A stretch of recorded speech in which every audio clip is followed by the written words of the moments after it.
धन्यवाद मान्यवर, आपने महामहिम राष्ट्रपति जी के अभिभाषण पर मुझे अपनी बात कहने का मौका दिया। मान्यवर, पूरे आदर और सम्मान के साथ, महामहिम राष्ट्रपति जी के प्रति पूरे आदर और सम्मान के साथ कुछ असहमति के बिंदु हैं जो आपके सामने मैं रखना चाहता हूं।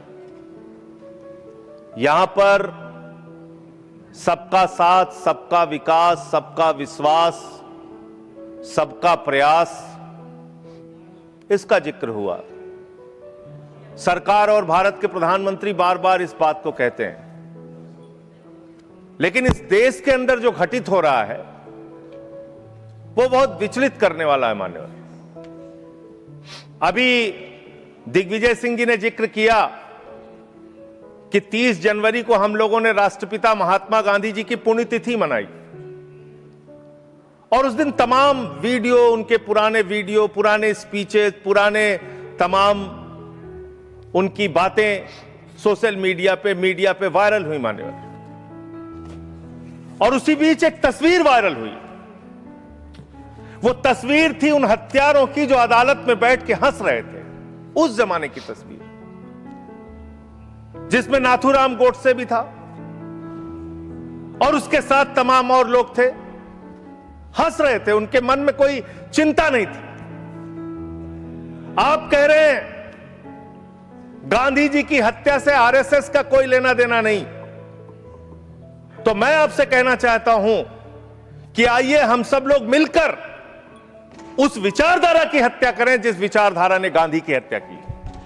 उस विचारधारा की हत्या करें मानव, जिस विचारधारा ने हमारे राष्ट्रपिता महात्मा गांधी को, अहिंसा के पुजारी को हमसे छीना। लेकिन दुर्भाग्य से ऐसा नहीं हो रहा है। देश में तमाम घटनाएं हो रही हैं।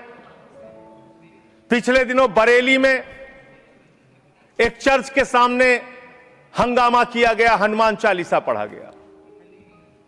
लखनऊ के अंदर एक चर्च के सामने, वहां पर हंगामा किया गया, हनुमान चालीसा पढ़ा गया।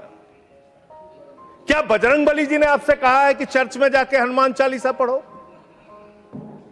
क्या भगवान श्री राम ने आपसे कहा है कि मस्जिद के सामने जाके रामचरितमानस का पाठ करो? अगर आपको हनुमान चालीसा पढ़ना है, हनुमान जी के मंदिर में जाइए, रामचरितमानस का पाठ करना है, राम जी के मंदिर में जाइए, वहां से कुछ आशीर्वाद लेकर आइए अपने लिए और इस देश के लिए। लेकिन वतन को बांटने की कोशिश मत कीजिए, वतन को बांटने की कोशिश मत कीजिए। मान्यवर,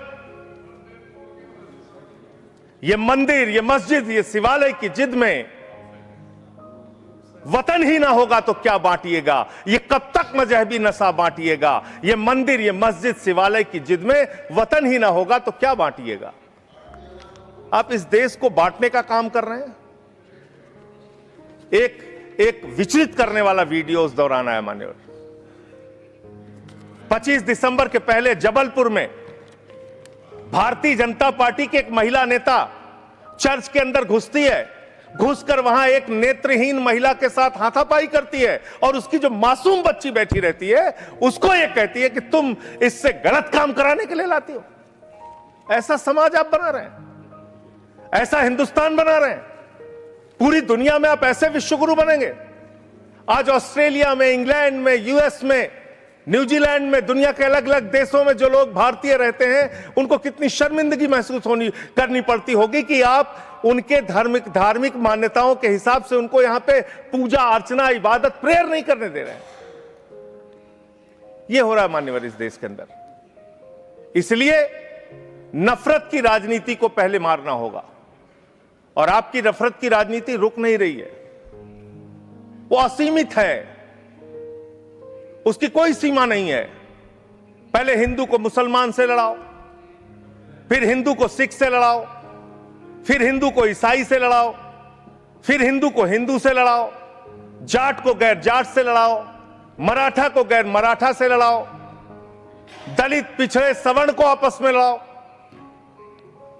अभी आप एक बिल लेके आए, उस बिल के बारे में सुप्रीम कोर्ट ने कह के रोक लगा दिया कि यह बिल तो अस्पष्ट है, इसमें कोई स्पष्टता नहीं है इस बिल में। आप क्यों ऐसा बिल लेके आए जिसके कारण से पूरे देश का माहौल खराब हुआ? आपने झगड़ा कराया दलितों